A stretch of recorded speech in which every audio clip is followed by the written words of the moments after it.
Hello friends, मैं lucky आपका स्वागत करती हूँ अपने YouTube channel Shivansh Hindi point पर। सभी को मेरा नमस्कार। आई होप आप सभी बहुत अच्छे होंगे और अपने एग्ज़ाम की तैयारी बहुत ही अच्छे ढंग से कर रहे होंगे। फ्रेंड्स, आप सभी को पता है हम 500 प्रश्नों की प्रश्नावली कर रहे हैं, जिसमें हमने 300 प्रश्नों को कंप्लीट करा दिया है। आज हम 301 से स्टार्ट करेंगे, तो टाइम वेस्ट बिल्कुल भी नहीं करेंगे। आज का हम पहला प्रश्न स्टार्ट करते हैं। अद्वैतवाद के अनुसार जीव और ब्रह्मा एक है, संसार सत्य है, जीव और ब्रह्मा अलग अलग है, ब्रह्मा विशेषण युक्त है। तो फ्रेंड्स, अद्वैतवाद के अनुसार जीव और ब्रह्मा एक है।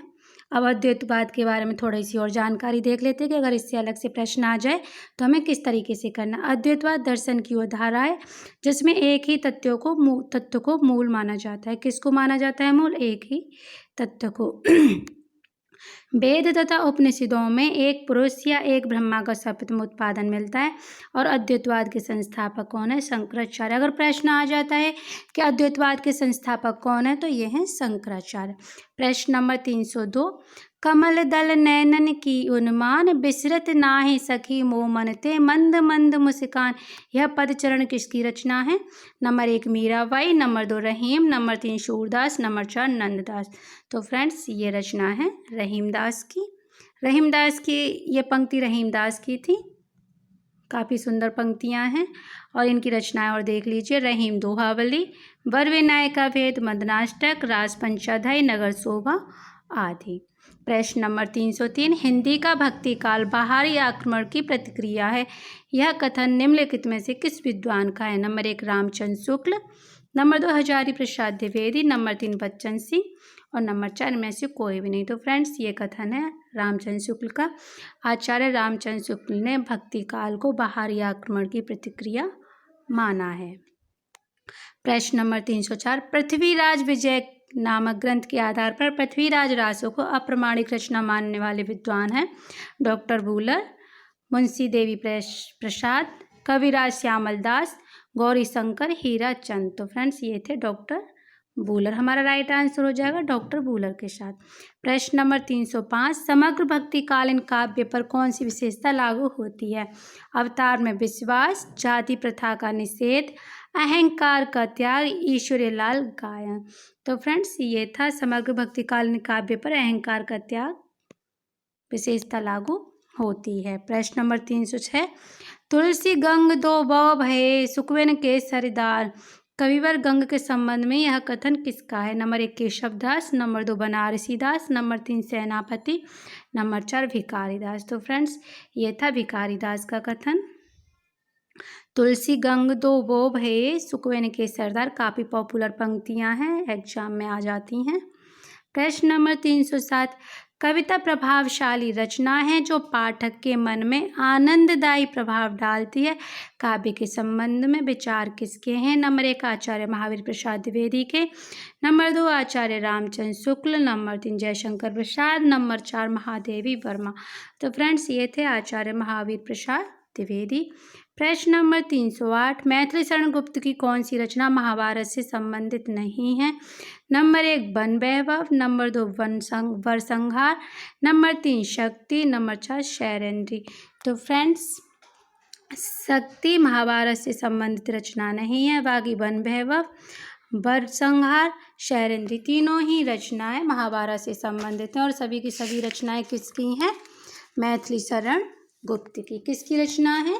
मैथिली शरण गुप्त की। प्रश्न नंबर 309, जयशंकर प्रसाद की किस कृति को पहले ब्रजभाषा में तथा बाद में खड़ी बोली में रूपांतरित कर दिया गया था? नंबर 1 प्रेम पथिक, नंबर 2 कानन कुसुम, नंबर 3 झरना और नंबर 4 आंसू। तो फ्रेंड्स, पहले तो ये सभी की सभी रचनाएं किसकी हैं? जयशंकर प्रसाद की। और हमारा राइट आंसर है प्रेम पथिक। इसको पहले ब्रजभाषा में फिर बाद में खड़ी बोली में रूपांतरित कर दिया गया था। प्रश्न नंबर 310, एक हथौड़ा वाला घर में और हुआ किसकी पंक्ति है? एक हथौड़ा वाला घर में और हुआ किसकी पंक्ति है? नंबर 1 केदारनाथ अग्रवाल, नंबर 2 रामदरस मिश्र, नंबर 3 राम कुमार वर्मा, नंबर 4 शिवमंगल सिंह सुमन। तो फ्रेंड्स, ये पंक्तियां हैं केदारनाथ अग्रवाल की। किसकी पंक्ति हैं? केदारनाथ अग्रवाल की। केदारनाथ अग्रवाल प्रगतिवाद के कवि हैं। अगर प्रश्न बन जाए कि केदारनाथ अग्रवाल किस काल के या फिर किस समय के कवि हैं? तो ये थे प्रगतिवाद के।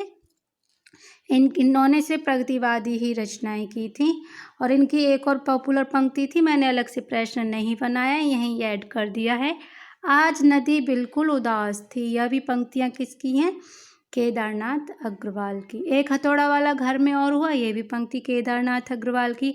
आज नदी बिल्कुल उदास थी, ये भी पंक्ति किसकी है? केदारनाथ अग्रवाल की। इनकी और कृतियां भी देख लेते हैं। युग की गंगा, नींद के बादल, फूल नहीं रंग बोलते हैं। इनकी प्रगतिवादी रचनाएं हैं युग की गंगा, नींद के बादल, फूल नहीं रंग बोलते हैं। प्रश्न नंबर 311, जो कि पहली बार ये प्रश्न कराया जा रहा है। हाइकू किस देश के काव्य शैली है? Haiku number 1 Spain, number 2 Japan, number 3 German और नंबर 4 चीन। तो फ्रेंड्स हाइकू है जापान की काव्य शैली। हिंदी में हाइकू के सफल प्रयोग का श्रेय अज्ञेय को दिया जाता है। हिंदी में किसको श्रेय दिया जाता है हाइकू के लिए? अज्ञेय को। इन्होंने छठे दशक 1960 में अरियोग करुणा प्रभा में 1959 में अनेक हाइकूनुमा छोटी कविताएं लिखी जो कि हाइकू के काफ़ी निकट हैं। अरियोग करुणा में कैसी रचना है? एक हाइकू रचना है। और इन्होंने छोटी छोटी कविताएं लिखी हैं जो कि हाइकू के काफ़ी निकट मानी जाती हैं। तो कभी प्रश्न ये भी आ सकता है कि हिंदी में हाइकू का सफल प्रयोग का श्रेय किसको दिया जाता है? तो ये दिया जाता है अज्ञेय को। ये हमेशा याद रहने वाली बात है, हाइकू के लिए अज्ञेय अज्ञेय अज्ञेय। प्रश्न नंबर 312, प्रयोगवाद बैठे ठाले का धंधा है, किसने कहा है? ये मैंने रट के प्रश्न कंटेंट में करवाया था जब मैंने तार सप्तक करवाए थे प्रयोगवाद में। नंद दुलारे वाजपेयी, रामविलास शर्मा, शिवदान सिंह चौहान, नगेंद्र। तो ये था नंद दुलारे वाजपेयी का। प्रश्न नंबर 313, किसकी कविताएं स्वाधीन भारत का इस्पाती दस्तावेज है? नंबर 1 अज्ञेय, नंबर 2 मुक्तिबोध, नंबर 3 गिरिजा कुमार माथुर और नंबर 4 दिनकर। तो फ्रेंड्स ये थी मुक्तिबोध। मुक्तिबोध की रचनाएं स्वाधीन भारत का इस्पाती दस्तावेज मानी जाती हैं। प्रश्न नंबर 314, प्रतिबंध कविता के जनक हैं। प्रतिबद्ध कविता के जनक हैं श्याम परमार, प्रभाकर माचवे और अरुण कमल, परमानंद श्रीवास्तव। तो फ्रेंड्स प्रबद्ध है, प्रतिबंध नहीं था, ये वाला प्रबद्ध सही है। प्रबद्ध, ये टाइपिंग एरर है उसके लिए सॉरी। यहाँ आएगा प्रबद्ध कविता के जनक है, तो ये थे परमानंद श्रीवास्तव। कौन थे? परमानंद श्रीवास्तव।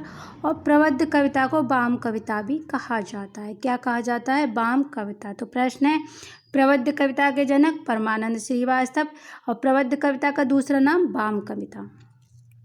प्रश्न नंबर 315, भोर का तारा एकांकी पात्र छाया के अनुसार प्रत्येक पुरुष के लिए स्त्री इनमें से क्या है? नंबर 1 कल्पना, नंबर 2 कविता, नंबर 3 देवी, नंबर 4 श्रृंगार की मूर्ति। तो छाया के अनुसार प्रत्येक स्त्री के लिए स्त्री है एक कविता। अब यहाँ ये देख लेते हैं, भोर का तारा एकांकी है जगदीश चंद्र माथुर की। किसकी एकांकी है? जगदीश चंद्र माथुर की। जब जगदीश चंद्र माथुर हैं तो साथ ही साथ उनकी रचनाओं भी देख लेते हैं। मेरी बांसुरी, कलिंग विजय भी इनकी एक एकांकी है। रीढ़ की हड्डी, मकड़ी का जाला, खंडहर, कबूतर खाना, शरादिया, बंदी। इनकी एकांकी कौन कौन सी? एक बार फिर देख लीजिए। जगदीश चंद्र माथुर, इनकी एकांकी काफ़ी महत्वपूर्ण है एग्जाम के दृष्टिकोण से। मेरी बांसुरी, कलिंग विजय, रीढ़ की हड्डी, मकड़ी का जाला, खंडहर, कबूतर खाना, शरादिया, बंदी। और इनका काफ़ी पॉपुलर नाटक है कोणार्क, जिसके आधार पर इनको सर्वाधिक जो विख्यात या फिर जो महत्वपूर्ण या फिर जो कुछ भी मान लो, सबसे ज़्यादा जो इनका जो सबसे उच्च कोटि का नाटक माना जाता है वो है कोणार्क। किसके द्वारा रचित है? जगदीश चंद्र माथुर। सबसे ज़्यादा ख्याति मिली है जगदीश चंद्र माथुर को कोणार्क नाटक पर। प्रश्न नंबर 316, हिंदी में समस्या नाटकों के प्रवर्तन का श्रेय किसको दिया जाता है? नंबर 1 लक्ष्मी नारायण मिश्र, नंबर 2 भुवनेश्वर प्रसाद, नंबर 3 लक्ष्मी नारायण लाल, नंबर 4 मोहन राकेश। तो फ्रेंड्स ये श्रेय दिया जाता है लक्ष्मी नारायण मिश्र को। किसको दिया जाता है? लक्ष्मी नारायण मिश्र को। प्रश्न नंबर 317, वह स्थान जहाँ नृत्य, नाटक, खेल आदि हों क्या कहा जाता है? नंबर 1 रंगमंच, नंबर 2 विद्यालय, नंबर 3 मंदिर, नंबर 4 पुस्तकालय। तो फ्रेंड्स ये कहा जाएगा रंगमंच। प्रश्न नंबर 318, उपेंद्र नाथ अश्क द्वारा रचित जोंक किस प्रकार का एकांकी है? नंबर 1 प्रतीकात्मक, नंबर 2 मनोवैज्ञानिक, नंबर 3 राजनीतिक व्यंग्य और नंबर 4 सामाजिक व्यंग्य। तो फ्रेंड जोंक है एक सामाजिक व्यंग्य। क्या है? जोंक एक सामाजिक व्यंग्य एकांकी है। प्रश्न नंबर 319, उपन्यास एवं उपन्यासकार का जोड़ा सही नहीं है, ये देखना है, यानी 3 सही हैं और 1 गलत है।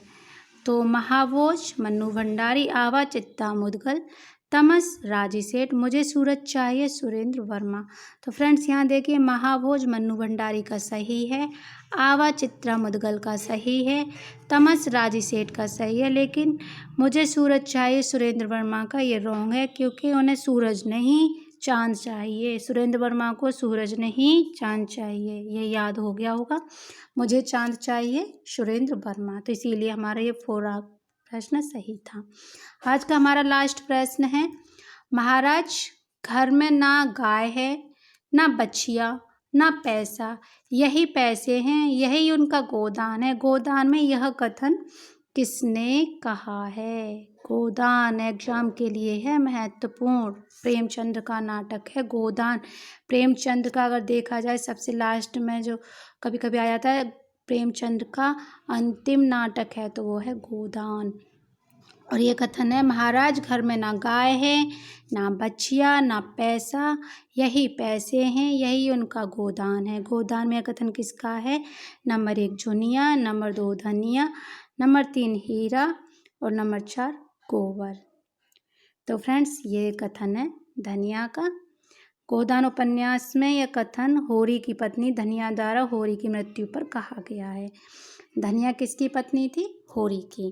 गोदान के अन्य पात्र हैं होरी, धनिया, गोबर, जुनिया, भोला राय साहब, मेहता, मालती, ये मालती हैं, खन्ना, दाता दीन, गोविंदी, ये सभी किसके पात्र हैं? गोदान के पात्र पूछ लिए जाते हैं एग्जामों में, इसीलिए मैंने सभी को यहाँ ऐड कर दिया था। होरी, धनिया, गोबर, भोला राय साहब, मेहता, मालती, खन्ना, दाता दीन, गोविंदी। क्योंकि ऐसा होगा कभी कभी इन तीनों को दे दिया जाएगा, एक अलग से आ जाएगा कि इनमें से गोदान का पात्र नहीं है, या फिर 3 अलग दे दिए जाएंगे, एक इनमें से दे दिया जाएगा कि इसमें गोदान का पात्र है। तो सारे पात्र याद कर ले, होरी, धनिया, गोबर, भोला राय साहब, मेहता, मालती, खन्ना, दाता दीन, गोविंदी, ये सभी के सभी पात्र किसके हैं? गोदान के। तो फ्रेंड्स ये थी आज की मेरी क्लास। आई होप आप सभी को पसंद आई होगी। अगर पसंद आई हो तो लाइक करें, शेयर करें और मेरे चैनल को सब्सक्राइब जरूर करें और जुड़े रहें शिवांश हिंदी पॉइंट से, जहां आपको लगातार रिवीजन टेस्ट मिलता है और मिलता ही रहेगा। वीडियो देखने के लिए धन्यवाद।